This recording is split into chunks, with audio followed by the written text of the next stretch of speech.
Neemias, o reconstrutor de corações. Hoje nós continuamos a nossa série de mensagens sobre vidas que inspiram.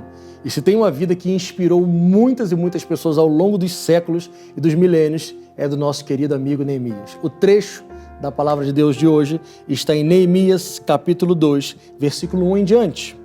No mês de Nissan, no ano 20º do rei Artaxerxes, uma vez posto o vinho diante dele, eu o tomei para oferecer e dei a ele. Ora, eu nunca estive triste diante dele. O rei me disse: por que você está triste? Por que o teu rosto está assim? Se você não está doente, tem de ser tristeza do coração. Então eu temi sobremaneira. E lhe respondi: viva o rei para sempre. Como não estaria triste o rosto se a cidade onde estão os sepulcros dos meus pais está assolada e tem as portas consumidas pelo fogo?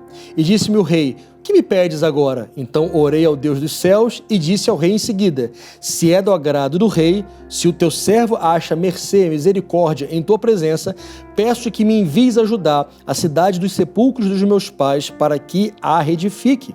Então o rei, estando assentado junto com a rainha, me disse: quanto tempo durará a tua ausência? Quando voltarás? Então eu dei aquele prazo e o rei então me enviou para executar aquele serviço. Essa história é uma história fantástica e fabulosa em vários aspectos. Primeiro que Neemias, ele era um copeiro e ele não era simplesmente um funcionário copeiro, ele era alguém que veio da cidade de Jerusalém que estava destruída, então ele era um escravo copeiro. Só que mesmo assim, ele sempre estava na presença do rei com um sorriso. Mas naquele momento seu coração estava contrito, o rei percebe aquilo ali, faz aquela pergunta e ele teve a ousadia de falar o que estava no seu coração. A Bíblia diz que ele orou e respondeu, ou seja, foi algo muito rápido. Eu creio que Deus tocou no coração porque Deus naquele período já queria produzir a restauração de Jerusalém, que estava completamente destruída por causa do juízo de Deus que veio sobre aquela cidade por causa dos seus pecados de idolatria. Para quem lembra da história, Deus mandou o profeta Jeremias e outros profetas para que anunciassem a cidade de Jerusalém ao povo de Israel que eles precisavam se arrepender dos seus muitos pecados, de idolatria e de tudo mais que faziam. Aquele povo não se arrependeu, pelo contrário, pegou o profeta, jogou dentro do poço e maltratou os outros profetas, e Deus trouxe então o juízo e eles foram levados 70 anos cativos para a Babilônia. E no meio dessa confusão toda, lá estava Neemias, um escravo copeiro do rei. Deus usa a vida de Neemias e para a gente ganhar tempo, ele volta para Jerusalém e o primeiro trabalho que ele tem que fazer não é reconstruir os muros de Jerusalém, é reconstruir os corações daquelas poucas pessoas que restavam lá. Eram pessoas desacreditadas, pessoas que não criam que era possível restaurar Jerusalém. A moral deles, como a gente diz aqui nas Forças Armadas, a moral estava baixa, ou seja, eles não tinham nem ânimo para conseguir reconstruir aqueles muros ali.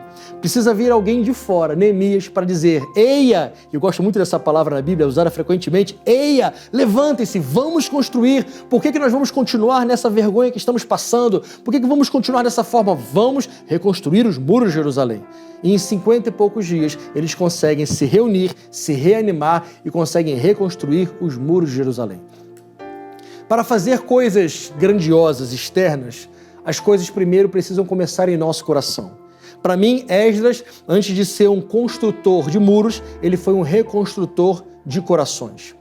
E eu creio que muitas vezes Deus também quer nos usar para reconstruirmos sonhos, reconstruirmos ânimo em pessoas, porque tem pessoas que já pararam de sonhar. O meu pai, eu já falei isso aqui nessas mensagens várias vezes, me ensinou uma frase quando eu era criança, que quem não tem sonho não anda, porque o sonho é o combustível da vida. E tem muitas pessoas que estão estacionadas há décadas, porque já perderam o ânimo, perderam os sonhos, mas Neemias foi usado por Deus para reconstruir o ânimo e o coração daquelas pessoas.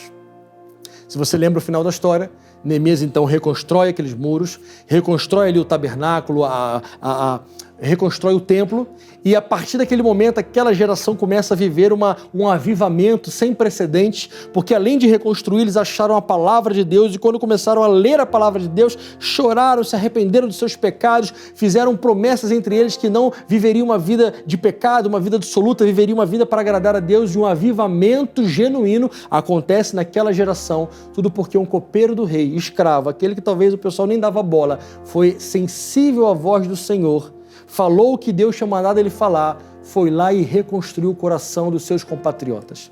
Seja também essa pessoa que edifica corações. Seja aquela pessoa que reconstrua sonhos, ânimo daquelas pessoas que Deus colocou ao seu redor. Seja como Neemias. Deus abençoe!